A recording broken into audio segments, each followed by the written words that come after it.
దేశభక్తి పేరుతో ప్రజలను విభజించే ఎత్తుగడలు చేస్తున్న కొంతమంది బీజేపీ నాయకుల ఆగడాలను నగర ప్రజలు వ్యతిరేకించాలని సిపిఎం కాకినాడ నగర కమిటీ విజ్ఞప్తి చేసింది.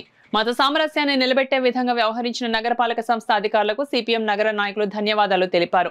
ఈ మేరకు సిపిఎం నగర కన్వీనర్ పలివెల వీరబాబు గాంధీనగర్ పార్క్ వద్ద మీడియాతో మాట్లాడారు. మన కాన్స్టిట్యూషన్ ప్రకారం వందే మాతరం అనేది జాతీయ గేయం, జనగణమన జాతీయ గీతం. ప్రజలందరూ ఈ విషయం తెలుసు, కానీ అయినా రాద్ధాంతం చేస్తున్నారు కొంతమంది. నగరపాలక సంస్థ అధికారులు సానుకూలంగా స్పందించి కొంతమంది బీజేపీ పెద్దలు ఏర్పాటు చేసిన బోర్డును తొలగించడం అభినందనీయం. ఇటువంటి సంఘటనలు భవిష్యత్తులో జరగకుండా పటిష్టమైన చర్యలు తీసుకోవాలి. ప్రజలు ఏదైనా కోరుకుంటే నగరపాలక సంస్థకి అర్జీ పెట్టుకుంటే కౌన్సిల్లో తీర్మానం చేస్తారు.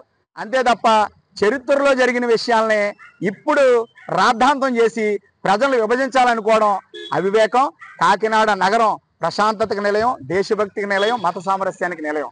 కాకినాడ ప్రజలందరికీ సిపిఎం విజ్ఞప్తి ఏంటంటే, కొంతమంది రాజకీయాల కోసం ప్రజలను విడదీయాలని చూసే చర్యలకి లోను కావద్దు. మన ఐక్యతను కాపాడుకుందాం, మన ప్రాంతాన్ని అభివృద్ధి చేసుకుందాం. సిపిఎం తరఫున నగరపాలక సంస్థ అధికారులకి ప్రత్యేకమైన ధన్యవాదాలు తెలియజేస్తాం.